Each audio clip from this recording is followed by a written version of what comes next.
Punjabi radio 'ਚ ਵੈਸੇ ਸੁਣ ਰਹੇ ਸਾਰੇ ਸਰੋਤਿਆਂ ਨੂੰ ਬਲਵਿੰਦਰ ਕੌਰ ਵੱਲੋਂ ਪਿਆਰ ਭਰੀ ਸਤਿ ਸ਼੍ਰੀ ਅਕਾਲ। ਤੇ ਜੀ ਸਰੋਤੇ ਪ੍ਰੋਗਰਾਮ ਖਬਰ ਤੇ ਨਜ਼ਰ ਪ੍ਰੋਗਰਾਮ ਦੇ ਵਿੱਚ ਸਾਡੇ ਨਾਲ ਹੋਣਗੇ ਬਲਤੇਜ ਪੰਨੂ ਜੀ, ਦੱਸਣਗੇ ਭਾਰਤ ਵਿੱਚ ਪੰਜਾਬ ਦੇ ਵਿੱਚ ਕੀ ਕੁਛ ਵਾਪਰਿਆ। ਖਬਰਾਂ ਦੀ ਜਾਣਕਾਰੀ ਲਵਾਂਗੇ। ਖਬਰਾਂ ਤੋਂ ਪਹਿਲਾਂ ਧੰਨਵਾਦ ਕਰਨਾ ਚਾਹੁੰਦੇ ਸਾਡੇ ਸਪਾਂਸਰ ਤੇ ਜਿਨ੍ਹਾਂ ਨੇ ਇਸ ਪ੍ਰੋਗਰਾਮ ਨੂੰ ਸਪਾਂਸਰ ਕੀਤਾ। ਆਪ ਸਭ ਤੱਕ ਬਚਾਇਆ ਜੀ ਖਾਲਸਾ ਇੰਸ਼ੋਰੈਂਸ ਵਾਲੇ ਸਾਨੂੰ ਜੇ ਤੋਂ, ਜਿਨ੍ਹਾਂ ਦਾ ਫੋਨ ਨੰਬਰ 4082722500। ਗੁਰਦੀਪ ਸਿੰਘ ਬਿਰਦੀ ਕਲੋਵਸ ਤੋਂ, ਅਸ਼ਾਨਜੀਤ ਸਿੰਘ ਕਲੋਟੀ ਜੋ ਬਸੇੜੀ ਤੋਂ, ਸਤਨਾਮ ਸਿੰਘ ਸ਼ੇਰਗਿੱਲ ਸਲਮਾ, ਬਹਾਦਰ ਸਿੰਘ ਗਿੱਲ ਪਾਵਲਰ, ਸੁੱਚਾ ਸਿੰਘ ਜੀ ਫਰੈਜ਼ਨੋ ਤੋਂ, ਹਰਵਿੰਦਰ ਸਿੰਘ ਸਮਰਾ ਜੋ ਬਸੇੜੀ ਤੋਂ, ਜੱਸੀ ਗਿੱਲ ਪਲੰਬਿੰਗ ਵਾਲੇ, ਤਲਵਿੰਦਰ ਸਿੰਘ ਅਤੇ ਪ੍ਰੀਤਮ ਸਿੰਘ ਗਿੱਲ ਬੇਕਰਸਫੀਲਡ ਤੋਂ ਬਹੁਤ ਬਹੁਤ ਆਪ ਸਭ ਦਾ ਧੰਨਵਾਦ ਕਰਦੇ ਹਾਂ। ਪ੍ਰੋਗਰਾਮ ਨੂੰ ਸਪਾਂਸਰ ਕੀਤਾ ਸਭ ਤੱਕ ਪਹੁੰਚਾਇਆ ਜੀ। ਸਾਡੇ ਨਾਲ ਜੁੜ ਚੁੱਕੇ ਨੇ ਬਲਤੇਜ ਪੰਨੂ ਜੀ, ਸਤਿ ਸ਼੍ਰੀ ਅਕਾਲ, ਸਵਾਗਤ ਹੈ ਜੀ। ਸਤਿ ਸ਼੍ਰੀ ਅਕਾਲ ਜੀ, ਧੰਨਵਾਦ ਜੀ, ਬਹੁਤ ਮਿਹਰਬਾਨੀ। ਹਾਂ, ਅਤੇ ਬਲਤੇਜ ਪੰਨੂ ਜੀ, ਸਭ ਤੋਂ ਪਹਿਲਾਂ ਆਪਾਂ ਗੱਲ ਕਰਦੇ ਹੈਗੇ ਹਾਂ ਭਾਰਤ ਅਤੇ ਪਾਕਿਸਤਾਨ ਦੀ। ਇਹਨਾਂ ਦੇ ਵਿਚਕਾਰ ਫਿਰ ਤੋਂ ਗੱਲਬਾਤ ਜਿੰਨਾ ਕੁ ਜਿਹੜਾ ਜੀ ਪਤਾ ਲੱਗ ਰਿਹਾ ਹੈ ਕਿ ਜਿਹੜੇ ਪਾਕਿਸਤਾਨ ਦੇ ਡਿਪਲੋਮੈਟ ਨੇ ਉਹਨਾਂ ਨੂੰ ਤੰਗ ਪਰੇਸ਼ਾਨ ਕਰਨ ਸੰਬੰਧੀ ਭਾਰਤ ਤੇ ਪਾਕਿਸਤਾਨ ਦੇ ਵਿਚਾਲੇ ਜਿਹੜੀ ਹੈ ਜੀ ਉਹ ਗੱਲਬਾਤ ਚੱਲ ਰਹੀ ਹੈ। ਪਾਕਿਸਤਾਨ ਦੇ ਜਿਹੜੇ ਵਿਦੇਸ਼ ਮੰਤਰੀ ਨੇ ਖਵਾਜਾ ਆਸਿਫ, ਉਹਨਾਂ ਨੇ ਜਿਹੜਾ ਇਹਦੇ ਸੰਬੰਧੀ ਇਹ ਗੱਲ ਜਿਹੜੀ ਜੀ ਕਹੀ ਹੈ ਕਿ 7 ਮਾਰਚ ਤੋਂ ਹੁਣ ਤੱਕ ਪਾਕਿਸਤਾਨੀ ਹਾਈ ਕਮਿਸ਼ਨ ਦੇ ਅਧਿਕਾਰੀ ਜਿਹੜੇ ਨੇ ਉਹਨਾਂ ਨੂੰ ਡਰਾਉਣ, ਧਮਕਾਉਣ ਤੇ ਪਰੇਸ਼ਾਨ ਦੀਆਂ 26 ਘਟਨਾਵਾਂ ਵਾਪਰ ਚੁੱਕੀਆਂ ਨੇ। ਔਰ ਇਸ ਤੋਂ ਬਾਅਦ ਪਾਕਿਸਤਾਨ ਨੇ ਆਪਣੇ ਹਾਈ ਕਮਿਸ਼ਨਰ ਜਿਹੜੇ ਨੇ ਸੁਹੇਲ ਮਹਿਮੂਦ, ਉਹਨੂੰ ਵਾਪਸ ਵੀ ਬੁਲਾ ਲਿਆ ਸੀਗਾ ਜੀ। ਇਹ ਦੱਸਿਆ ਗਿਆ ਜੀ ਕਿ ਹਾਈ ਕਮਿਸ਼ਨ ਦੇ ਅਧਿਕਾਰੀਆਂ ਨੂੰ ਪਰੇਸ਼ਾਨ ਕਰਨ ਦੀਆਂ ਘਟਨਾਵਾਂ ਦੇ ਉੱਤੇ ਭਾਰਤ ਦੇ ਨਾਲ ਗੱਲਬਾਤ ਜਿਹੜੀ ਹੈ ਜੀ ਉਹ ਪਾਕਿਸਤਾਨ ਦੀ ਚੱਲ ਰਹੀ ਹੈ। ਔਰ ਇਹ ਕਿਹਾ ਜਾ ਰਿਹਾ ਜੀ ਕਿ ਇਹ ਮੁਸ਼ਕਿਲਾਂ ਜਿਹੜੀਆਂ ਜੀ ਉਹ ਹੱਲ ਕੀਤੀਆਂ ਜਾ ਸਕਦੀਆਂ ਨੇ। ਜਿਹੜੇ ਪਾਕਿਸਤਾਨ ਦੇ ਖਵਾਜਾ ਮੁਹੰਮਦ ਨੇ ਜੀ, ਉਹਨਾਂ ਨੇ ਇਹ ਕਿਹਾ ਕਿ ਪਾਕਿਸਤਾਨ ਆਪਣੇ ਜਿਹੜੇ ਗੁਆਂਢੀ ਨੇ ਉਹਨਾਂ ਦੇ ਨਾਲ ਬਰਾਬਰੀ ਦੇ ਸਿਧਾਂਤ ਦੇ ਉੱਤੇ ਆਪਸੀ ਸੰਬੰਧ ਕਾਇਮ ਕਰਨ ਦਾ ਜਿਹੜਾ ਜੀ ਉਹ ਇੱਛੁਕ ਹੈ। ਔਰ ਇਸੇ ਕਰਕੇ ਇਹ ਗੱਲਬਾਤ ਜਿਹੜੀ ਹੈ ਜੀ ਉਹ ਹੋ ਰਹੀ ਹੈ। ਪਰ ਭਾਰਤ ਦੇ ਵੱਲੋਂ ਇਹ ਜਿਹੜੀ ਗੱਲਬਾਤ ਹੈ ਇਹਦੀ ਕੋਈ ਪੁਸ਼ਟੀ ਜਿਹੜੀ ਉਹ ਸਾਹਮਣੇ ਨਹੀਂ ਆਈ, ਕਿਉਂਕਿ ਭਾਰਤ ਤੇ ਪਾਕਿਸਤਾਨ ਦੇ ਸੰਬੰਧ ਇਹੋ ਜਿਹੇ ਨੇ ਜੀ ਕਿ ਕੋਈ ਪਤਾ ਨਹੀਂ ਲੱਗਦਾ ਕਿ ਕਦੋਂ ਇਹਨਾਂ ਦੀ ਜਿਹੜੀ ਹੈ ਜੀ ਕਿਹੋ ਜਿਹੀ ਬਿਆਨਬਾਜ਼ੀ ਆ ਜਾਣੀ ਹੈ ਤੇ ਕਦੋਂ ਕਿਹੜੇ ਨੇਤਾ ਨੇ ਜਹਾਜ਼ ਲੈ ਕੇ ਚੁੱਪ ਕਰਕੇ ਜਿਹੜਾ ਜੀ ਉਹ ਉੱਤਰ ਪੈਣਾ ਹੈ ਕੇਕ ਕੱਟਣ ਦੇ ਵਾਸਤੇ। ਉਧਰ ਜੇ ਆਪਾਂ ਗੁਆਂਢੀਆਂ ਦੀ ਜਿਹੜੀ ਦੀ ਉਹ ਗੱਲ ਕਰੀਏ ਤਾਂ ਜਿਹੜਾ ਚਾਈਨਾ ਹੈ ਉਹਨੇ ਇੱਕ ਵਾਰੀ ਫੇਰ ਜਿਹੜਾ ਜੀ ਦਾਅਵਾ ਕੀਤਾ ਕਿ ਡੋਕਲਾਮ ਜਿਹੜਾ ਜੀ ਉਹ ਚਾਈਨਾ ਦਾ ਹੈ। ਔਰ ਇਹ ਕਿਹਾ ਜੀ ਕਿ ਭਾਰਤ ਨੂੰ ਪਿਛਲੇ ਸਾਲ ਤੋਂ ਜੋ ਕੁਝ ਘਟਨਾਵਾਂ ਵਾਪਰੀਆਂ ਸੀ ਡੋਕਲਾਮ ਦੇ ਵਿੱਚ ਉਹਦੇ ਤੋਂ ਸਬਕ ਸਿੱਖਣਾ ਚਾਹੀਦਾ। ਇਹ ਚਾਈਨੀਜ਼ ਵਿਦੇਸ਼ ਮੰਤਰਾਲੇ ਦੇ ਵੱਲੋਂ ਜਿਹੜਾ ਜੀ ਉਹ ਇਹ ਆਖਿਆ ਗਿਆ, ਜਦੋਂ ਕਿ ਜਿਹੜਾ ਭਾਰਤ ਹੈ ਜੀ ਇਸ ਮਾਮਲੇ ਦੇ ਉੱਤੇ ਇਹਦੇ ਉੱਤੇ ਉਹਨੇ ਕੋਈ ਟਿੱਪਣੀ ਜਿਹੜੀ ਹੈ ਜੀ ਚਾਈਨਾ ਜਿਹੜਾ ਉਹ ਬਾਰ-ਬਾਰ ਇਹੋ ਜਿਹੇ ਮਸਲਿਆਂ ਦੇ ਉੱਤੇ ਉਹ ਜਿਹੜੀ ਪਹੁੰਚ ਹੈ ਜੀ ਜੋ ਇਸੇ ਤਰੀਕੇ ਦੀ ਹੈ ਕਿ ਡੋਕਲਾਮ ਉਹਦਾ ਇੱਕ ਹਿੱਸਾ ਹੈ ਔਰ ਭਾਰਤ ਇਹਦੇ ਉੱਤੇ ਕੋਈ ਦਾਅਵਾ ਨਾ ਕਰੇ ਜੀ। ਤੇ ਅੱਗੇ ਗੱਲ ਕਰਦੇ ਹਾਂ ਜੀ, ਹੁਣ 2019 ਦੀਆਂ ਆਉਣ ਵਾਲੀਆਂ ਨੇ ਇਲੈਕਸ਼ਨਾਂ ਤੇ ਉਸ ਦੀ ਵੀ ਕੋਈ ਤਿਆਰੀ ਫੜ ਰਿਹਾ ਸੈਂਟਰ? ਐਕਚੁਅਲੀ ਜਿਹੜੀ ਤਾਂ ਜੀ ਹੈ ਸਰਕਾਰ ਉਹ ਤਾਂ 19 ਦਾ ਜ਼ਿਕਰ ਨਹੀਂ ਕਰਦੀ ਬਹੁਤਾ ਜੀ, ਉਹ ਜ਼ਿਕਰ ਕਰਦੀ ਹੈ 22 ਦਾ। 2022 ਚ ਉਹ ਹੋਊਗਾ, 2022 ਚ ਆ ਹੋਊਗਾ। ਸ਼ਾਇਦ ਉਹ ਜਿਵੇਂ ਸਕਿਪ ਕਰ ਲੈਣਾ ਚਾਹੁੰਦੀ ਹੈ 19 ਦੀਆਂ ਚੋਣਾਂ।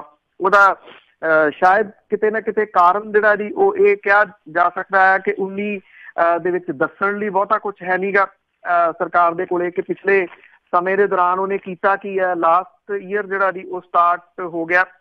ਦੂਜੇ ਪਾਸੇ ਜਿਹੜੀਆਂ ਕੁਛ ਨਵੀਆਂ ਸੰਭਾਵਨਾਵਾਂ ਨੇ ਉਹ ਇਸ ਵੇਲੇ ਜਨਮ ਜਿਹੜੀਆਂ ਉਹ ਸੈਂਟਰ ਦੇ ਵਿੱਚ ਲੈ ਰਹੀਆਂ ਨੇ।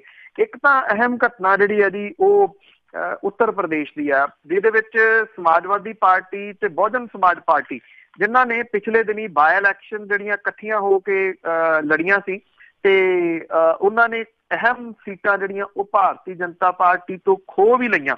ਖਾਸ ਤੌਰ ਦੇ ਉੱਤੇ ਮੁੱਖ ਮੰਤਰੀ ਦੀ ਸੀਟ ਜਿਹੜੀ ਉਹ ਖੋਹਣੀ ਇਹਦੇ ਵਿੱਚ ਜਿਹੜੀ ਵਿਸ਼ੇਸ਼ ਰੂਪ ਦੇ ਵਿੱਚ ਸ਼ਾਮਲ ਹੈ। ਬੇਸ਼ੱਕ ਰਾਜ ਸਭਾ ਦੇ ਵਾਸਤੇ ਜਿਹੜੀ ਤਿਗੜਮਬਾਜ਼ੀ ਲਾਈ ਗਈ ਸੀ ਉਹ ਸਫਲ ਨਹੀਂ ਹੋਈ। ਇਹਦੇ ਬਾਵਜੂਦ ਬਹੁਜਨ ਸਮਾਜ ਪਾਰਟੀ ਦੀ ਜਿਹੜੀ ਸੁਪਰੀਮੋ ਹੈ ਮਾਇਆਵਤੀ, ਉਹਨਾਂ ਨੇ ਇਹ ਐਲਾਨ ਜਿਹੜਾ ਜੀ ਕੀਤਾ ਕਿ 2019 ਦੇ ਵਿੱਚ ਸਪਾ ਤੇ BSP ਦਾ ਜਿਹੜਾ ਗੱਠਜੋੜ ਆ ਉਹ ਜਾਰੀ ਰਹੂਗਾ। ਔਰ ਉਹਨੇ ਗਰਾਊਂਡ ਲੈਵਲ ਦੇ ਉੱਤੇ ਜਿੰਨੇ ਵਰਕਰ ਨੇ ਉਹਨਾਂ ਨੂੰ ਇਹ ਕਿਹਾ ਕਿ ਸਪਾ ਦੇ ਨਾਲ ਜਿਹੜਾ ਜੀ ਤਾਲਮੇਲ ਬਿਠਾਇਆ ਜਾਵੇ। ਔਰ ਉਹਨਾਂ ਨੇ ਕਿਹਾ ਕਿ 2019 ਦੀਆਂ ਚੋਣਾਂ ਦੇ ਵਾਸਤੇ ਉਹ ਸਪਾ ਤੇ ਬੀਐਸਪੀ ਜਿਹੜੇ ਨੇ ਜੀ ਉਹ ਰਲ ਕੇ ਇਹਨਾਂ ਚੋਣਾਂ ਨੂੰ ਲੜਨਗੇ। ਬਿਨਾਂ ਕਿਸੇ ਸ਼ੱਕ ਦੇ ਇਹ ਦੋਨੋਂ ਜਿਹੜੇ ਇਕੱਠੇ ਹੋ ਕੇ ਜੇ ਹੁੰਦੇ ਆ ਤਾਂ ਉੱਤਰ ਪ੍ਰਦੇਸ਼ ਦੇ ਵਿੱਚ ਦੋਨਾਂ ਦਾ ਵੋਟ ਬੈਂਕ ਜਿਹੜਾ ਜੀ ਉਹ ਮਿਲ ਕੇ ਭਾਰਤੀ ਜਨਤਾ ਪਾਰਟੀ ਦੇ ਵਾਸਤੇ ਮੁਸੀਬਤ ਆ ਜਿਹੜੀ ਜੀ ਉਹ ਖੜੀ ਕਰ ਸਕਦਾ, ਕਿਉਂਕਿ ਉੱਤਰ ਪ੍ਰਦੇਸ਼ ਹੀ ਸੂਬਾ ਜਿਹੜਾ ਜੀ ਇਸ ਤਰ੍ਹਾਂ ਦਾ ਹੈ ਜਿੱਥੋਂ ਅਸਲ ਦੇ ਵਿੱਚ ਸਰਕਾਰ ਜਿਹੜੀ ਹੈ ਜੀ ਉਹ ਬਣਦੀ ਹੈ ਔਰ ਸਭ ਤੋਂ ਵੱਧ ਸੀਟਾਂ ਆਉਂਦੀਆਂ ਨੇ। ਦੂਜੇ ਪਾਸੇ ਪੱਛਮੀ ਬੰਗਾਲ ਦੀ ਮੁੱਖ ਮੰਤਰੀ ਜਿਹੜੀ ਮਮਤਾ ਬੈਨਰਜੀ ਆ, ਉਹਨਾਂ ਦੇ ਵੱਲੋਂ ਵੀ ਸਰਗਰਮੀਆਂ ਜਿਹੜੀਆਂ ਜੀ ਉਹ ਕਾਫੀ ਤੇਜ਼ ਕੀਤੀਆਂ ਗਈਆਂ ਨੇ। ਤ੍ਰਿਣਮੂਲ ਕਾਂਗਰਸ ਦੀ ਪ੍ਰਧਾਨ ਤੇ ਪੱਛਮੀ ਬੰਗਾਲ ਦੀ ਮੁੱਖ ਮੰਤਰੀ ਮਮਤਾ ਬੈਨਰਜੀ ਹੋਰੀ ਇਸ ਵੇਲੇ ਦਿੱਲੀ ਦੇ ਵਿੱਚ ਨੇ।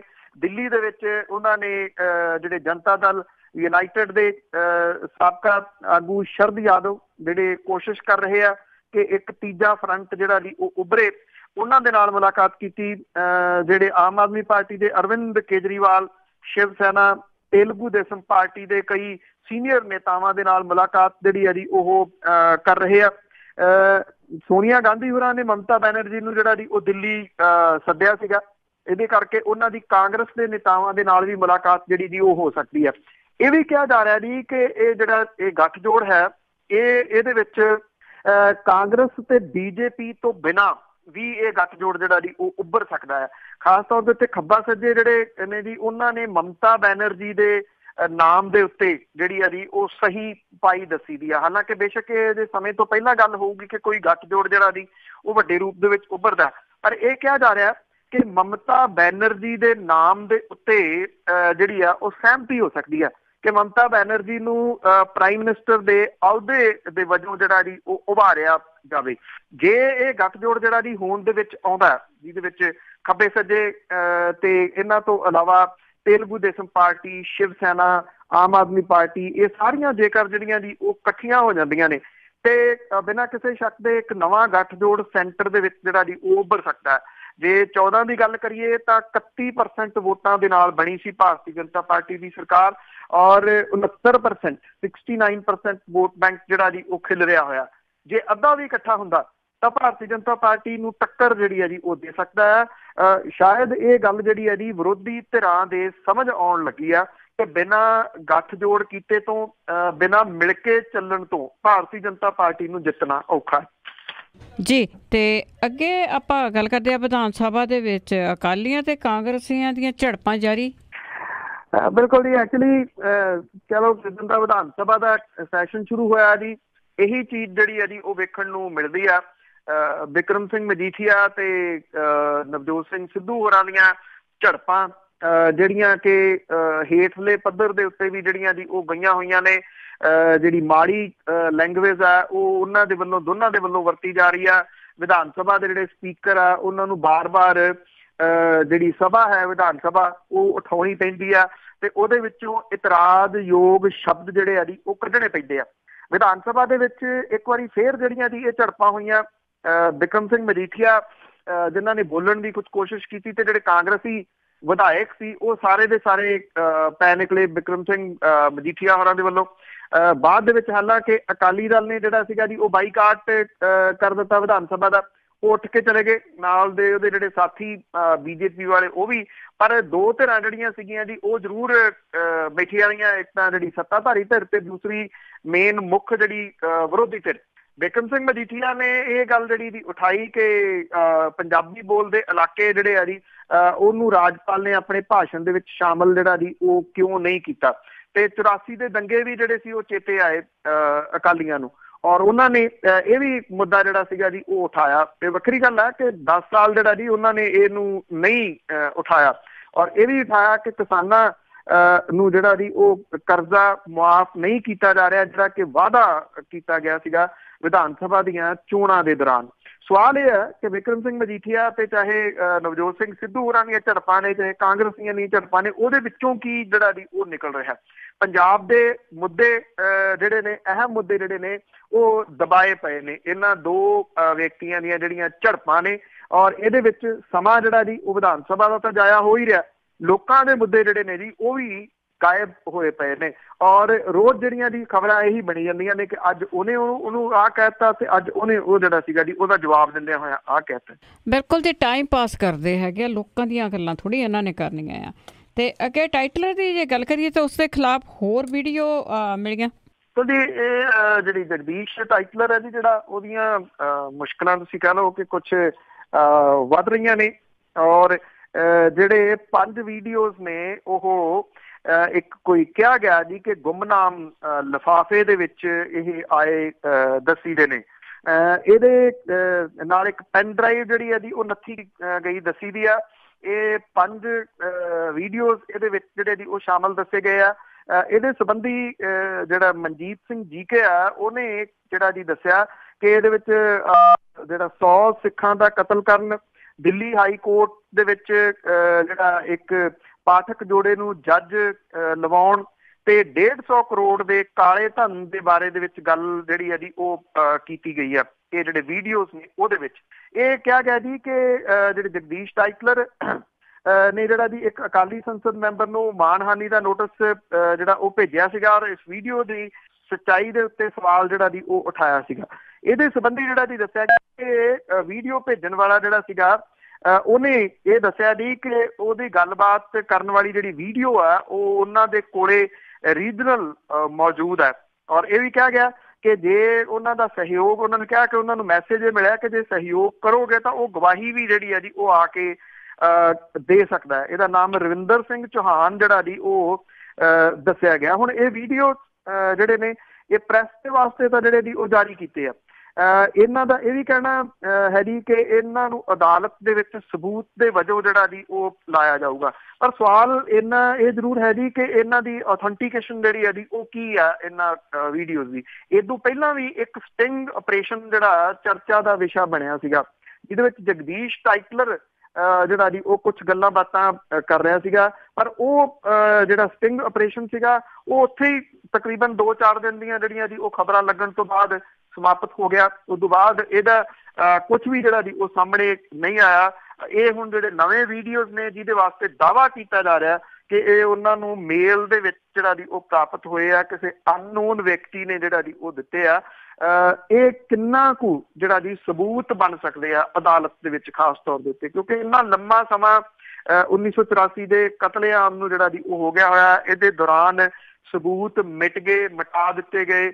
ਜੋ ਵੀ ਹੋਇਆ ਜੀ ਸਮੇਂ ਦੇ ਉੱਤੇ ਜਿਹੜਾ ਜੀ ਜਗਦੀਸ਼ ਟਾਈਟਲਰ ਵਾਲਾ ਮਾਮਲਾ, ਸੱਜਣ ਕੁਮਾਰ ਵਾਲਾ ਜਿਹੜਾ ਜੀ ਉਹ ਮਾਮਲਾ ਉਹ ਚੱਲਦਾ ਜ਼ਰੂਰ ਰਹਿੰਦਾ। ਪਰ ਇਹਦੇ ਉੱਤੇ ਜਿਸ ਟਾਈਪ ਦੀ ਸਿਆਸਤ ਇਹ ਕੁਛ ਲੋਕ ਜਿਹੜਾ ਜੀ ਉਹ ਕਰ ਰਹੇ ਨੇ ਉਹ 1-2 ਦਿਨ ਦੀਆਂ ਖਬਰਾਂ ਦੇ ਉੱਤੇ ਹੀ ਜਿਹੜਾ ਜੀ ਉਹ ਸੀਮਤ ਰਹਿੰਦੇ ਨੇ। ਉਸ ਤੋਂ ਬਾਅਦ ਦੁਬਾਰਾ ਫੇਰ ਉਹਨੂੰ ਸੀਰੀਅਸਲੀ ਤੌਰ ਦੇ ਉੱਤੇ ਜਿਹੜਾ ਜੀ ਕਦੀ ਕਿਸੇ ਨੇ ਸ਼ਾਇਦ ਲਿਆ ਨਹੀਂ, ਜਿਹਦੇ ਕਰਕੇ ਇਹਨਾਂ ਕੇਸਾਂ ਦਾ ਮਾੜਾ ਹਸ਼ਰ ਹੋਇਆ ਜੀ। ਤੇ ਅੱਗੇ ਗੱਲ ਕਰਦੇ ਹਾਂ ਜੀ ਸਰਕਾਰੀ ਡਾਕਟਰਾਂ ਦੀ, ਤੇ ਦਵਾਈਆਂ ਦਾ ਮੋਟਾ ਕਮਿਸ਼ਨ ਲੈ ਰਹੇ ਨੇ।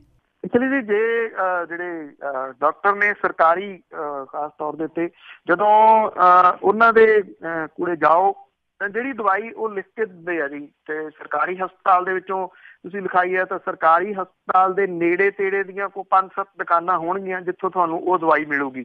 ਨਹੀਂ ਤਾਂ ਪਾਸੇ ਹਟੀਆਂ ਦੁਕਾਨਾਂ ਤੋਂ ਕਦੀ ਉਹ ਦਵਾਈ ਨਹੀਂ ਮਿਲਦੀ। ਜੋ ਪ੍ਰਾਈਵੇਟ ਡਾਕਟਰਾਂ ਦਾ ਵੀ ਇਹੀ ਹਾਲ ਹੈ।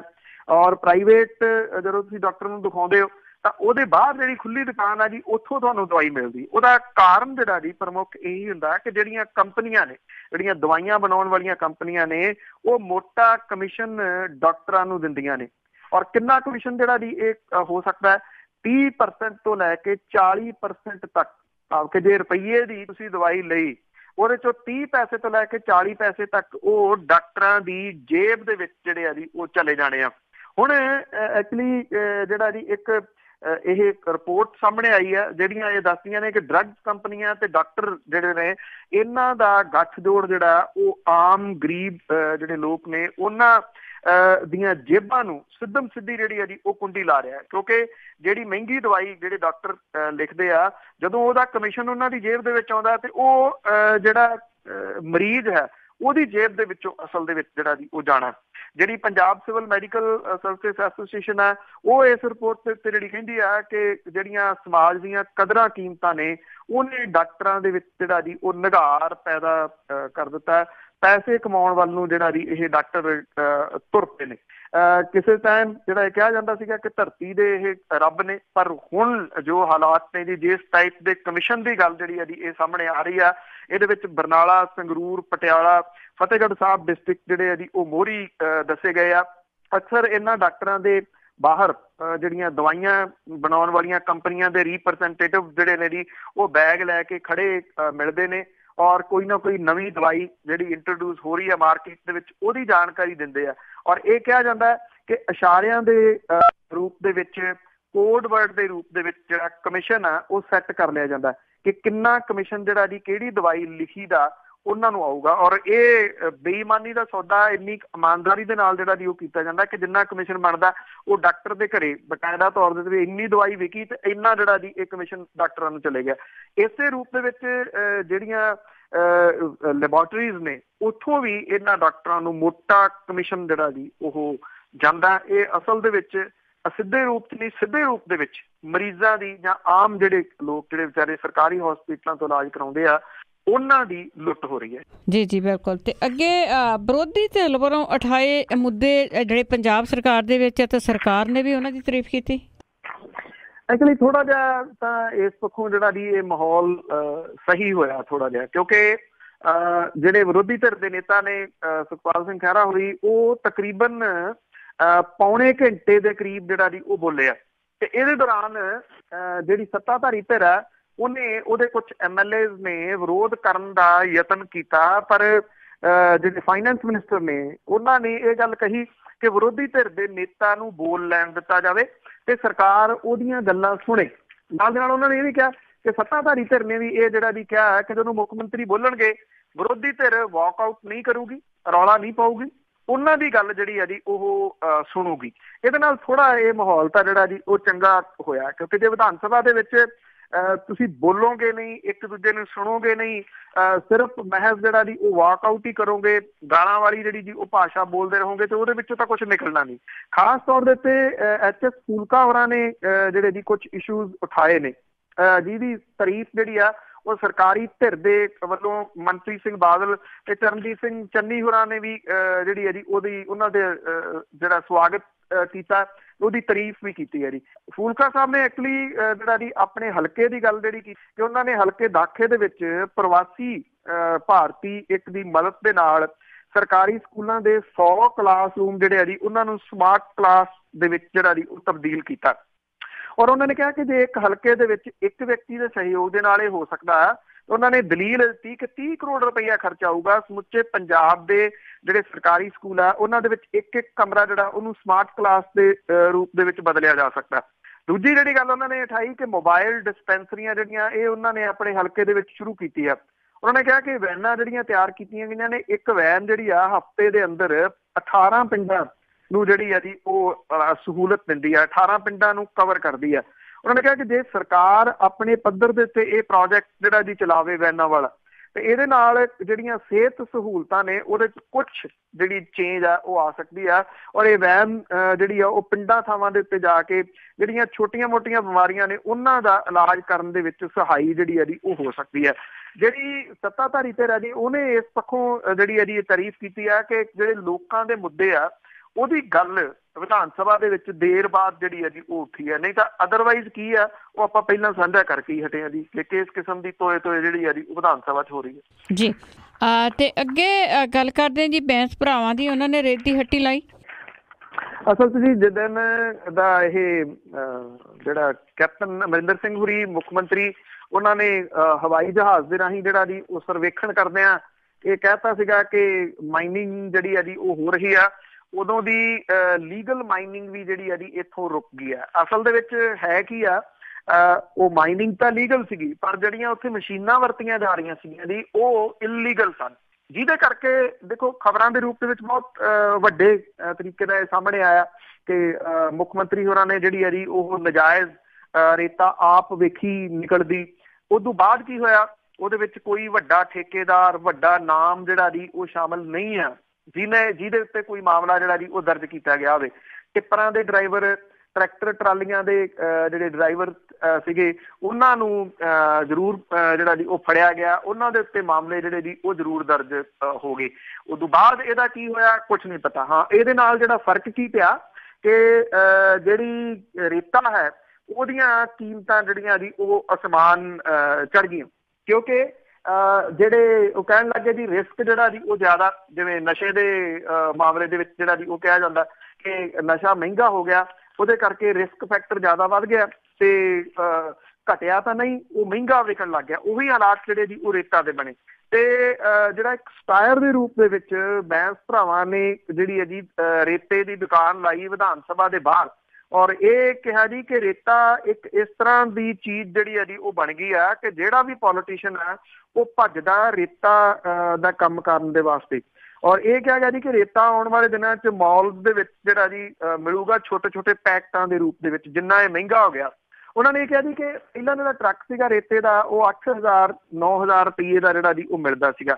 ਜਿੱਦਣ ਤੋਂ ਇਹ ਜਿਹੜਾ ਜੀ ਹੈਲੀਕਾਪਟਰ ਦੇ ਰਾਹੀਂ ਦੇਖਿਆ ਉਸ ਦਿਨ ਤੋਂ ਮੁੱਖ ਮੰਤਰੀ ਹੋਰਾਂ ਨੇ, ਉਦੋਂ ਬਾਅਦ ਇਹ ਰੇਤਾ ਦੀਆਂ ਜਿਹੜੀਆਂ ਕੀਮਤਾਂ ਉਹ 40,000 ਰੁਪਈਏ ਟਰੱਕ, 42,000 ਰੁਪਈਏ ਟਰੱਕ ਜਿਹੜਾ ਜੀ ਉਹ ਚਲੇ ਗਈਆਂ। ਔਰ ਬੈਂਸ ਭਰਾਵਾਂ ਨੇ ਇਹ ਵੀ ਗੱਲ ਜਿਹੜੀ ਇਹਦੀ ਆਖੀ ਆ ਕਿ ਉਹਨਾਂ ਨੇ ਜਿਹੜਾ ਨੋਟਿਸ ਦਿੱਤਾ ਸਰਕਾਰ ਨੂੰ ਕਿ ਜੇ 10 ਦਿਨਾਂ ਦੇ ਵਿੱਚ ਕੰਟਰੋਲ ਨਾ ਹੋਈਆਂ ਕੀਮਤਾਂ ਤਾਂ ਉਹ ਜਿਹੜੀਆਂ ਲੀਗਲ ਖੱਡਾਂ ਨੇ ਜਿਹੜੀਆਂ ਬੰਦ ਪਈਆਂ ਨੇ ਉੱਥੋਂ ਜਾ ਕੇ ਲੋਕਾਂ ਨੂੰ ਮੁਫਤ ਰੇਤਾ ਜਿਹੜਾ ਜੀ ਉਹ ਚੁਕਵਾਉਣਗੇ।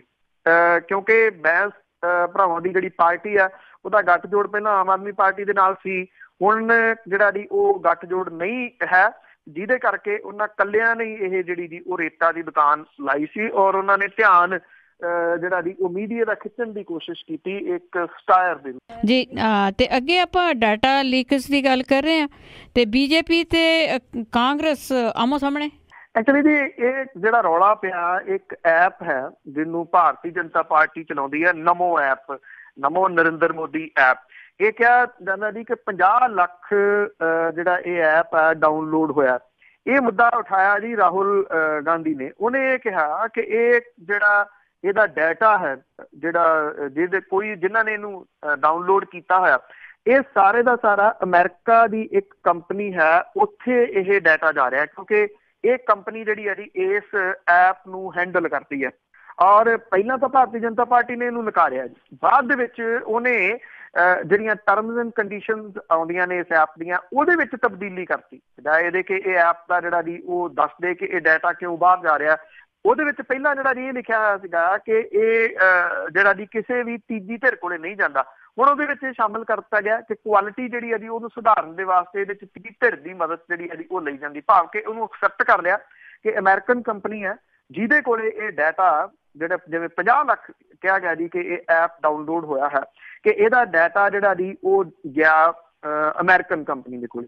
ਬੀਜੇਪੀ ਨੇ ਇਹਦਾ ਕਾਟ ਜਿਹੜਾ ਜੀ ਉਹ ਕੱਟਣ ਦੇ ਵਾਸਤੇ ਇਹ ਕਹਿਤਾ ਕਿ ਜਿਹੜਾ ਕਾਂਗਰਸ ਦਾ ਐਪ ਆ ਉਹਦਾ ਡਾਟਾ ਹੈਂਡਲ ਕਰਦੀ ਹੈ ਸਿੰਗਾਪੁਰ ਦੀ ਕੰਪਨੀ, ਇਸ ਕਰਕੇ ਇਹ ਡਾਟਾ ਜਿਹੜਾ ਜੀ ਭਾਰਤੀਆਂ ਦਾ ਉਹ ਜਾ ਰਿਹਾ ਸਿੰਗਾਪੁਰ। ਜਿਹੜੀ ਮੁੜ ਕੇ ਕਾਂਗਰਸ ਨੇ ਕੀ ਕੀਤਾ ਕਿ ਇਹ ਐਪ ਨੂੰ ਪਲੇ ਸਟੋਰ ਦੇ ਵਿੱਚੋਂ ਚੁੱਕ ਲਿਆ ਔਰ ਇਹ ਕਹਿਤਾ ਜੀ ਕਿ ਉਹ ਤਾਂ ਐਪ ਬੰਦ ਹੀ ਇੱਕ ਕਿਸਮ ਦੇ ਨਾਲ ਕਰਤਾ ਕਿਉਂਕਿ 15,000 ਲੋਕਾਂ ਨੇ ਇਹਨੂੰ ਡਾਊਨਲੋਡ ਜਿਹੜਾ ਦੀ ਉਹ ਕੀਤਾ ਹੋਇਆ। ਬੀਜੇਪੀ ਜਿਹੜੀ ਆ ਉਹਨਾਂ ਨੇ ਕਿਹਾ ਕਿ ਉਹ ਵੱਡੇ ਇੱਕ ਐਪ ਦਾ ਜਿਹੜਾ ਡਾਟਾ ਉਹ ਬਾਹਰ ਦੇ ਰਹੇ ਆ। ਭਾਰਤੀ ਜਨਤਾ ਪਾਰਟੀ ਜਿਹੜੀ ਹੈ ਜੀ ਇਹ ਕਹਿੰਦੀ ਆ ਕਿ ਟੈਕਨੋਲੋਜੀ ਦੇ ਸੂਤਰ ਜਿਹੜੇ ਖੇਤਰ ਦੇ ਵਿੱਚ ਰਾਹੁਲ ਗਾਂਧੀ ਦੇ ਵੱਲੋਂ ਉਠਾਏ ਗਏ ਇਹ ਜਿਹੜਾ ਮੁੱਦਾ ਹੈ ਇਹ ਇੱਕ ਅਨਪੜ੍ਹਤਾ ਦਾ ਸਬੂਤ ਉਹਨਾਂ ਨੇ ਜਿਹੜਾ ਜੀ ਉਹ ਦਿੱਤਾ, ਜਿੱਥੇ ਰਾਹੁਲ ਗਾਂਧੀ ਹੋਰਾਂ ਨੇ ਇਹ ਕਿਹਾ ਕਿ ਡਾਟਾ ਜਿਹੜਾ ਜੀ ਲੋਕਾਂ ਦਾ ਬਾਹਰ ਮੁਹੱਈਆ ਕਰਾਉਣ ਦੇ ਵਾਸਤੇ ਬਿਗ ਬੌਸ ਜਿਹੜੇ ਨਰਿੰਦਰ ਮੋਦੀ ਉਹ ਸ਼ਾਮਲ ਨੇ ਇਹਦੇ ਵਿੱਚ। ਔਰ ਜਿਹੜੇ ਸਿਮਰਤੀ ਇਰਾਨੀ ਆ ਉਹਨੇ ਛੋਟਾ ਭੀਮ ਕਹਿ ਕੇ ਜਿਹੜਾ ਜੀ ਉਹ ਸੰਬੋਧਨ ਕੀਤਾ ਰਾਹੁਲ ਗਾਂਧੀ ਨੂੰ ਔਰ ਇਹ ਕਿਹਾ ਜੀ ਕਿ ਉਹਨੂੰ ਵੀ ਪਤਾ ਕਿ ਇਹ ਜਸੂਸੀ ਨਹੀਂ ਹੈ ਕਿਸੇ ਵੀ ਕਿਸਮ ਦੀ, ਪਰ ਇੰਨਾ ਜ਼ਰੂਰ ਹੈ ਕਿ ਜਿਸ ਦਿਨ ਫੇਸਬੁੱਕ ਦਾ ਡਾਟਾ ਲੀਕ ਵਾਲੀ ਜਿਹੜਾ ਜੀ ਉਹ ਮਾਮਲਾ ਸਾਹਮਣੇ ਆਇਆ ਉਸ ਤੋਂ ਬਾਅਦ ਇਹ ਨਮੋ ਐਪ ਦਾ ਜਿਹੜਾ ਜੀ ਉਹ ਮਾਮਲਾ ਸਾਹਮਣੇ ਆ ਗਿਆ ਜਾਂ ਕਾਂਗਰਸ ਦੇ ਐਪ ਦਾ ਜਿਹੜਾ ਜੀ ਉਹ ਮਾਮਲਾ ਸਾਹਮਣੇ ਆ ਗਿਆ, ਉਸ ਤੋਂ ਬਾਅਦ ਇੱਕ ਗੱਲ ਤਾਂ ਜਿਹੜੀ ਜੀ ਬਹੁਤ ਕਲੀਅਰ ਹੋ ਗਈ ਕਿ ਜਿਹੜੇ ਲੋਕ ਨੇ ਉਹਨਾਂ ਨੂੰ ਇਹਨਾਂ ਗੱਲਾਂ ਦਾ ਪਹਿਲਾਂ ਪਤਾ ਹੀ ਨਹੀਂ ਸੀਗਾ ਕਿ ਜਿਹੜੀ ਜਾਣਕਾਰੀ ਉਹ ਇਹ ਐਪ ਡਾਊਨਲੋਡ ਕਰਨ ਦੇ ਵਾਸਤੇ ਭਗਤ ਜਿਹੜੇ ਖਾਸ ਤੌਰ ਦੇ ਉੱਤੇ ਉਹ ਪਾਈ ਜਾ ਰਹੇ ਨੇ ਉਹ ਸਾਰੇ ਦਾ ਸਾਰਾ ਡਾਟਾ ਜਿਹੜਾ ਜੀ ਇਹ ਕਿਸੇ ਨਾ ਕਿਸੇ ਰੂਪ ਦੇ ਵਿੱਚ ਇੱਕ ਤੀਜੀ ਧਿਰ ਦੇ ਕੋਲੇ ਜਿਹੜਾ ਜੀ ਉਹ ਜਾ ਰਿਹਾ, ਜਿਹੜਾ ਕਿ ਗਲਤ ਵਰਤੋਂ ਦੇ ਵਾਸਤੇ ਵਰਤਿਆ ਵੀ ਗਿਆ ਪਿਛਲੇ ਸਮੇਂ ਦੇ ਵਿੱਚ ਤੇ ਅੱਗੋਂ ਵੀ ਉਹਨੂੰ ਵਰਤਿਆ ਜਾ ਸਕੇ। ਜੀ ਜੀ ਬਿਲਕੁਲ, ਬਹੁਤ ਬਹੁਤ ਧੰਨਵਾਦ ਬਲਤੇਜ ਪੰਨੂ ਜੀ। ਮਿਹਰਬਾਨੀ ਜੀ, ਧੰਨਵਾਦ ਜੀ, ਸਤਿ ਸ਼੍ਰੀ ਅਕਾਲ। ਸਤਿ ਸ਼੍ਰੀ ਅਕਾਲ ਜੀ। ਤੇ ਸਰੋਤੇ ਸਨ ਬਲਤੇਜ ਪੰਨੂ ਜੀ ਸਾਡੇ ਨਾਲ ਜੁੜਦੇ ਨੇ ਕਰਦੇ ਨੇ ਖਬਰਾਂ। ਹੁਣ ਇਸੇ ਦੇ ਨਾਲ ਸਾਡਾ ਅੱਜ ਦਾ ਬੁਲਟਨ ਇੱਥੇ ਹੀ ਸਮਾਪਤ। ਹੁਣ ਬਲਵਿੰਦਰ ਕੌਰ ਵੱਲੋਂ ਆਪ ਸਭ ਨੂੰ ਹੀ ਪਿਆਰ ਭਰੀ ਸਤਿ ਸ਼੍ਰੀ ਅਕਾਲ। ਪਰ ਬਲਤੇਜ ਪੰਨੂ ਜੀ ਤੁਹਾਡੀਆਂ ਅੱਜ ਲਾਈਵ ਕਾਲਸ ਨਹੀਂ ਲੈ ਸਕਣਗੇ ਜੀ।